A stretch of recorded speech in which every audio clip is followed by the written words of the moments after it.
Welcome to Around the Bend with Soki. We're Mike and Ramona, and these are our travels as we go across the country. Welcome back for part 2. So we're going to Cape Disappointment.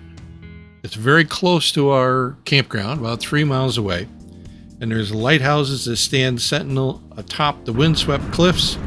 Sea smells waft up through the air, and waves collide with a crash where the Pacific Ocean meets the Columbia River. Yeah, right about in there someplace, yeah.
Cape Disappointment is named for Captain John Muir's first thwarted voyage to find the Columbia.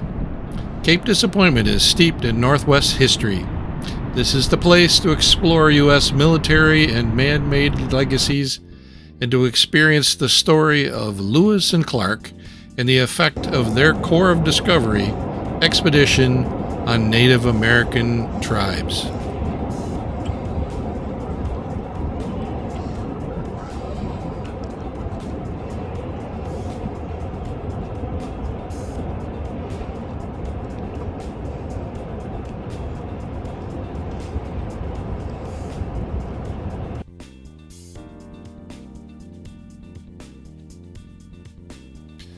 Some of the best storm watching locations are in this area. Bundle up and grab your camera for storm season on the Washington coast with stunning sunbreaks, dazzling rainbows, and giant waves. Winter on the coast draws photographers, storm watchers to the Pacific country. Hike through old growth forests and around freshwater lakes, saltwater marshes, and ocean tidelands. Gape at the breathtaking views.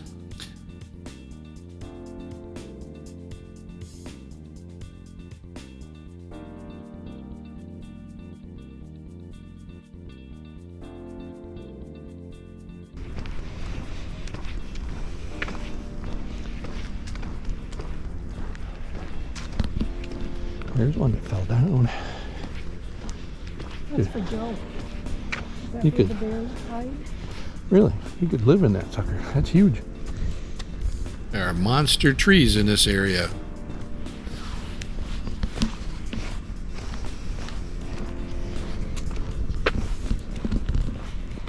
What about water tower? Oh yeah. Or an old fire tower. Yeah, that's an old water tower.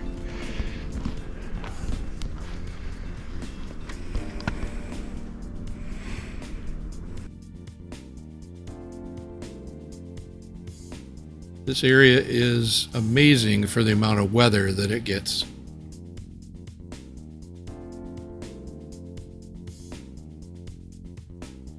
Over 7 feet of rain in 8 months.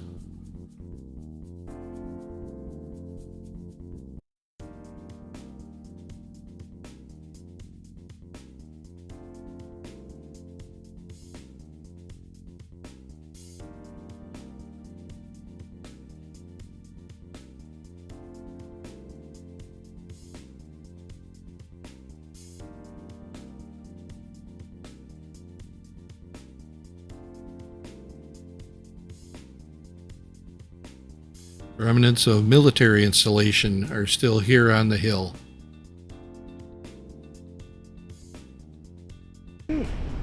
Fort Canby.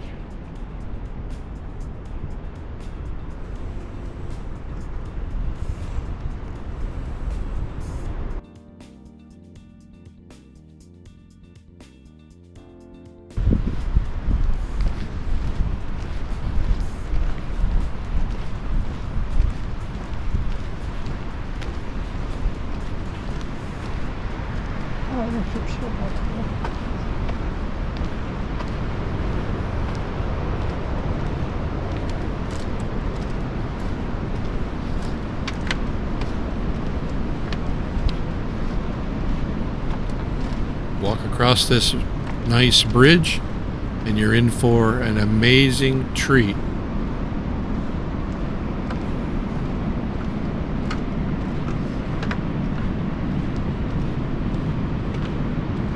Wow.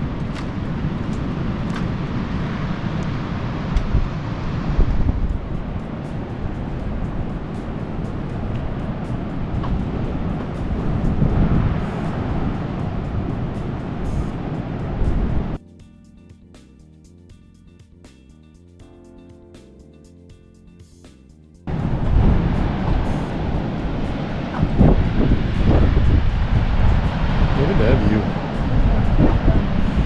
Yeah.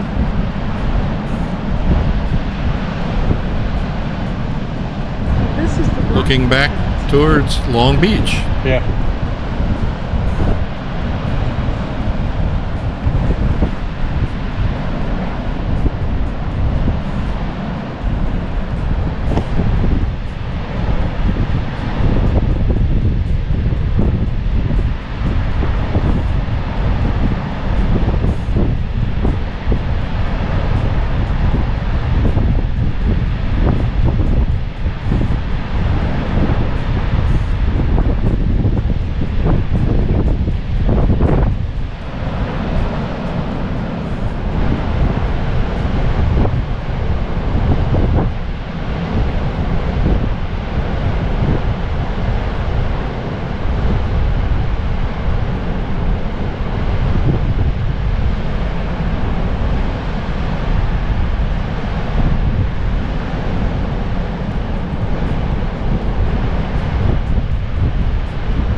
These are people that stay here.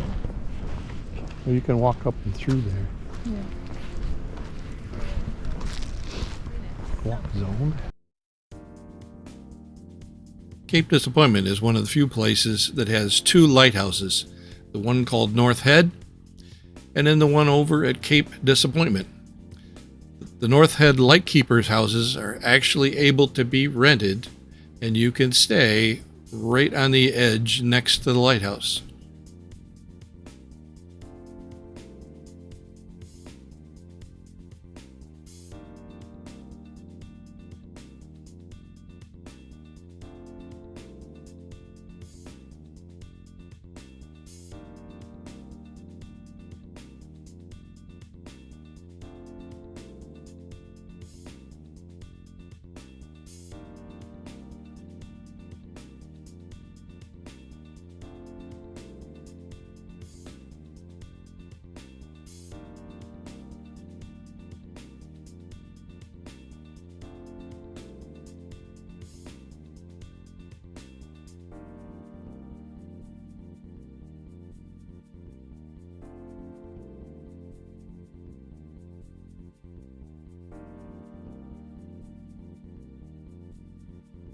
Both of these hikes we've been taking are about half to 3/4 of a mile, but they're pretty flat, not very difficult to negotiate, and they are wheelchair accessible.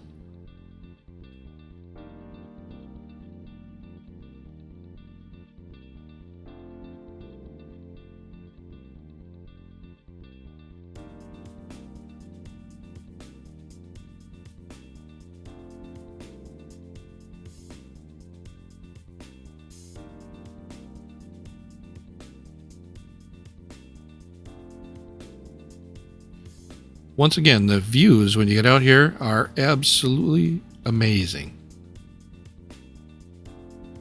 The edge of the world sometimes.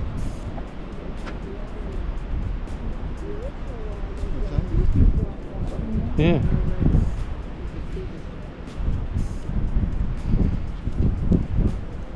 That's the Columbia River. There's a big old ship out there. Yeah. Baby ship or cargo ship. It looks almost like a dredge or something. It's coming out of the river. So that's the Columbia River over there. Yeah, down that into the that Pacific. jetty right there, and then there's jetty on the other side. So that side over there is Oregon, Okay. and all of this has been pushed out where the river dumped. Mm-hmm. Well, There's Oregon.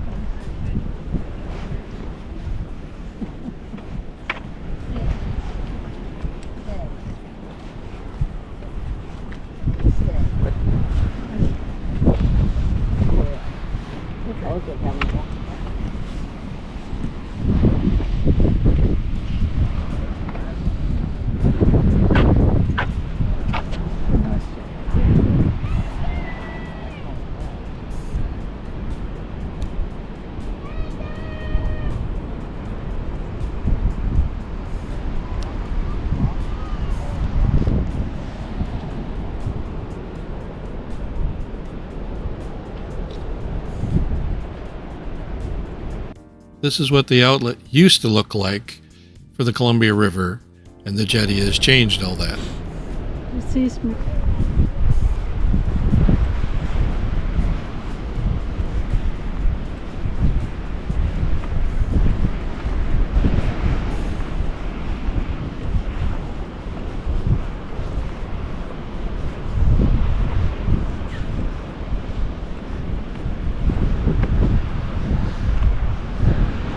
it sticks.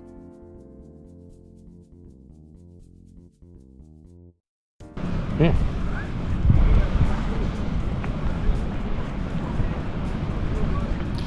These buildings on the right are used to store the lantern oil and the wicks and other Yeah, stuff it's amazing. necessary to maintain the lighthouse.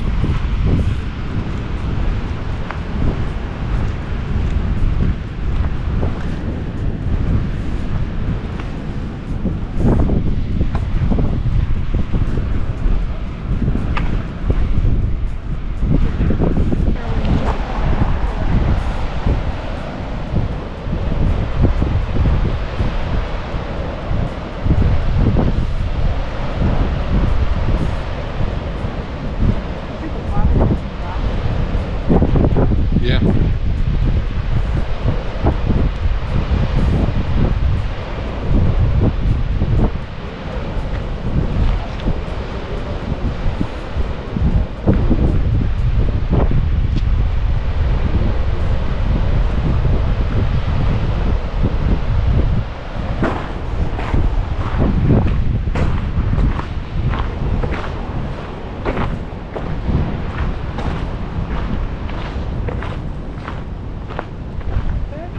Underneath your house, there's What's that? a passage. I bet inside your, I bet there's a passage that goes out to this. Oh, probably. Here, this bunker. Yeah, and those waves have got to be pounding down there at the foot of this hill. Oh, probably.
I have to say, this is one of the most picturesque spots for a lighthouse that I think I've ever seen.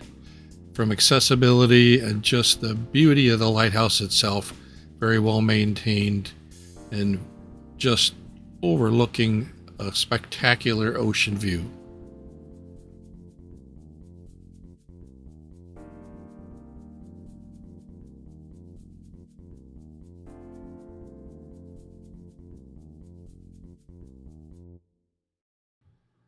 Our next stop was the Lewis and Clark Interpretive Center. We showed up at the parking lot, and it's about a half-mile trail.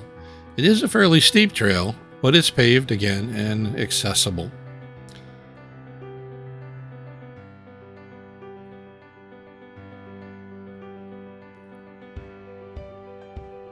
On November 7th, 1805, after traveling more than 2,000 miles in their quest to reach the mouth of the Columbia River, William Clark exulted in his journey. Great joy, in camp we are in view of the ocean. This great Pacific Ocean, which we have been so long anxious to see. And the roaring noise made by the waves breaking on the rocky shore, as I suppose, may be heard distinctly.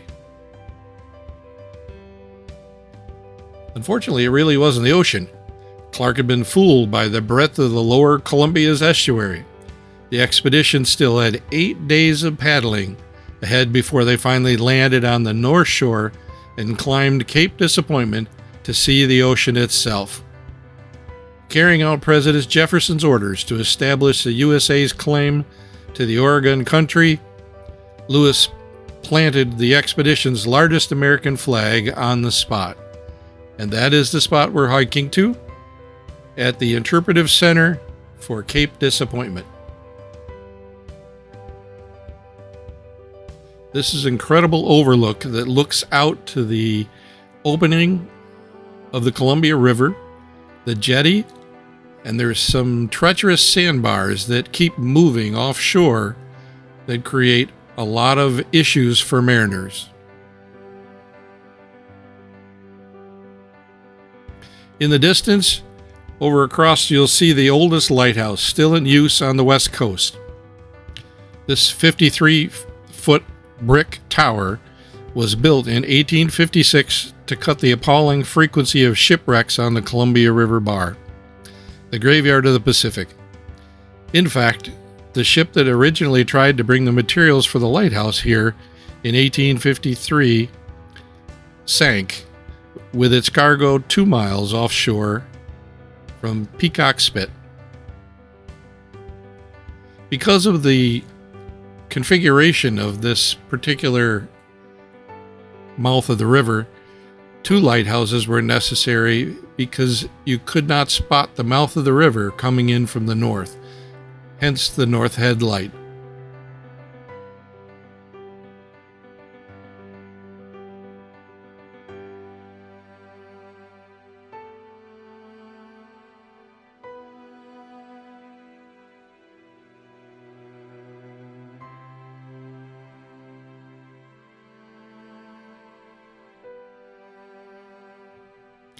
I've always been a big fan of the Lewis and Clark expedition.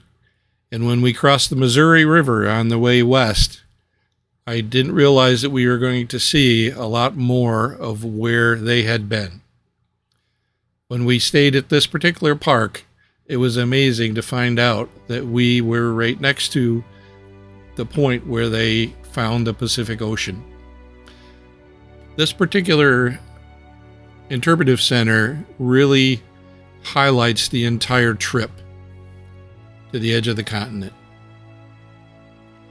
The museum begins with a map of what the U.S. looked like before the Louisiana Purchase, and then goes on to show how they made their trip. It's a great walking tour. You can do it at your own pace, and it's very well laid out and interactive.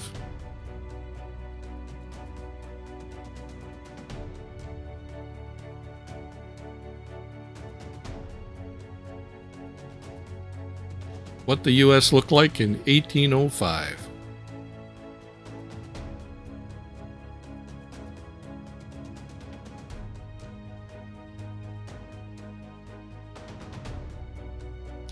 It documents their trip from one end of the country to the other.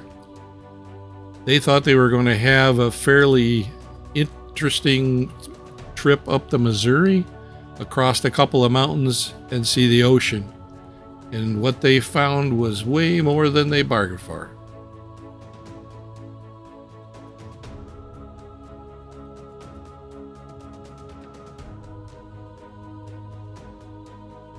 The geology, the sights, the Indians, the animals, the continental divide. Nobody had any idea that existed.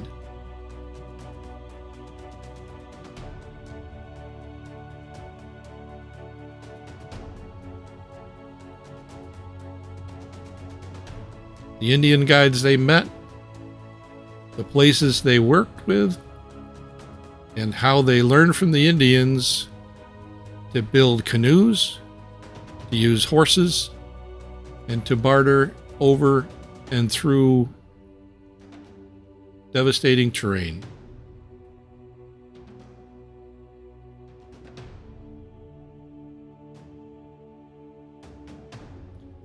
It shows good examples of the weapons they carried, how they dressed, some of the engineering marvels they used to scale rock cliffs down over into valleys, gorges, how they learned to trim out logs to make canoes.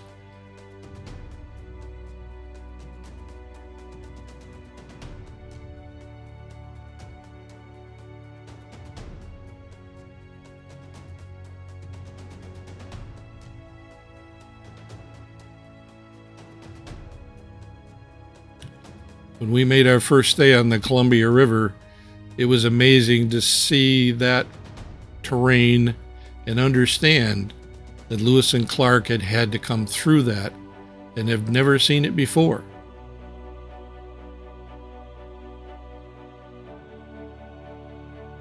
The sheer volume of material that they wrote and documented as they went across the country.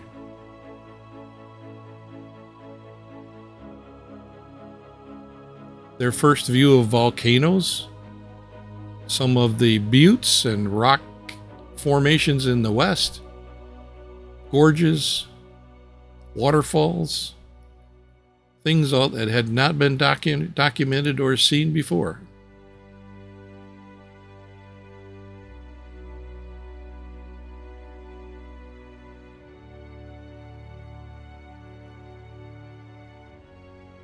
From the original boat they used when they left Pittsburgh, to the canoes and various things they built as they went.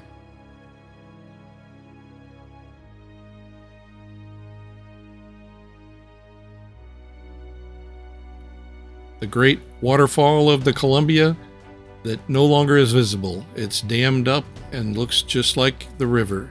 We saw that on the way back and couldn't tell that this falls was actually there.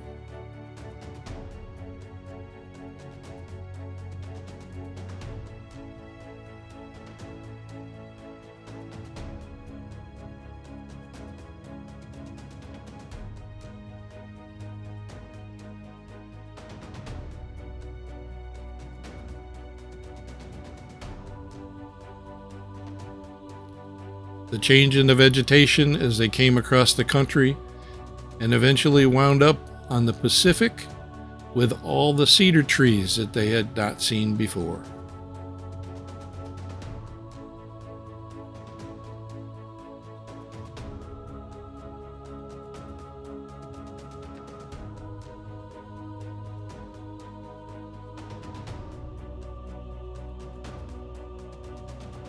Views of the Cascade Mountains, the volcanoes, and the wide open beaches.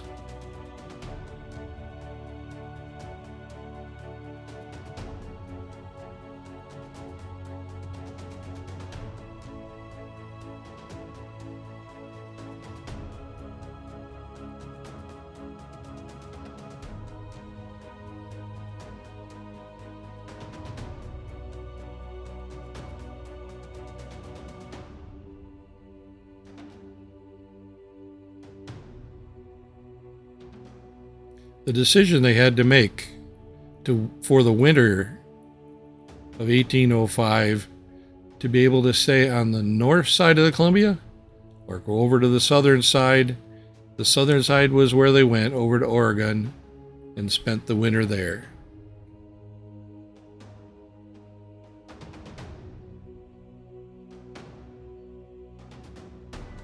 The base instruments they used to document and draw their maps: a compass, a sextant, and a star chart. The interactive part is you could actually use them and try to see how they did it.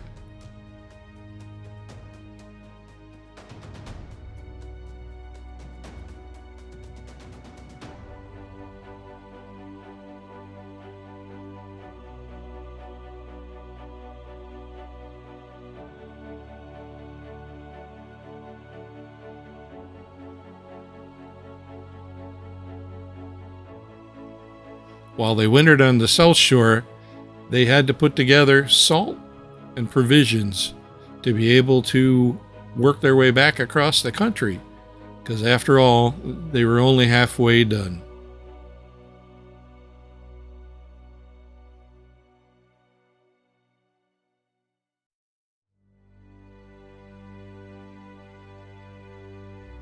The details that they made in their mapping was pretty astounding. Even by today's standards, they were very, very accurate, using only the tools that they had.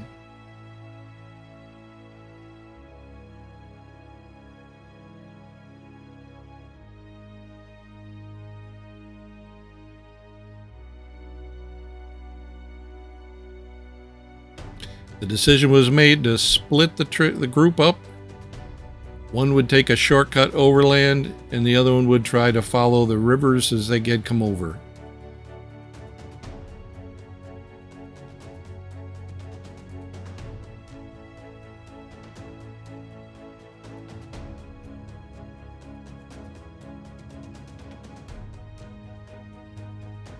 It was a calculated risk, but it worked.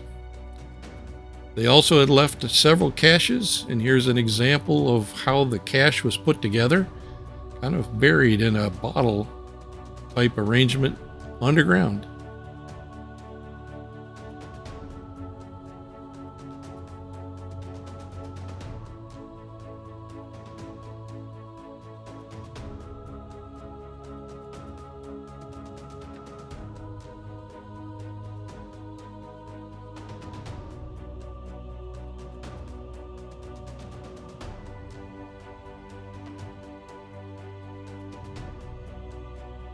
The museum also has a tribute to mariners and the local seafaring tradition.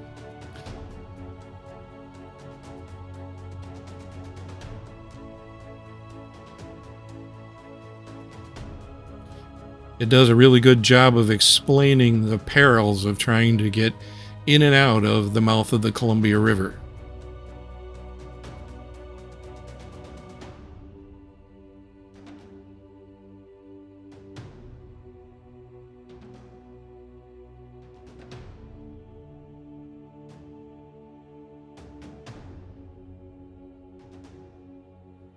Between the tides and the flow of the river, because this is a massive river that comes out, there is a tremendous amount of movement of sand and shoals right offshore.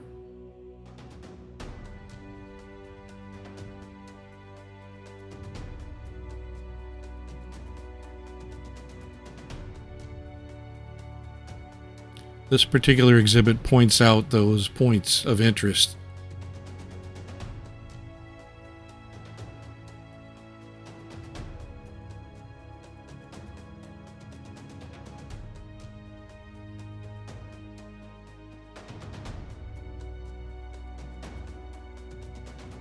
We hope you enjoyed this video.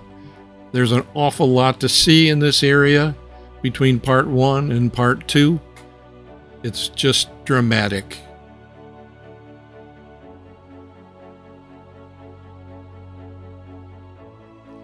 We'll leave you with these spectacular images. Please subscribe to our channel. Give us a like and hit that notification. Thanks for watching. We'll see you around the bend.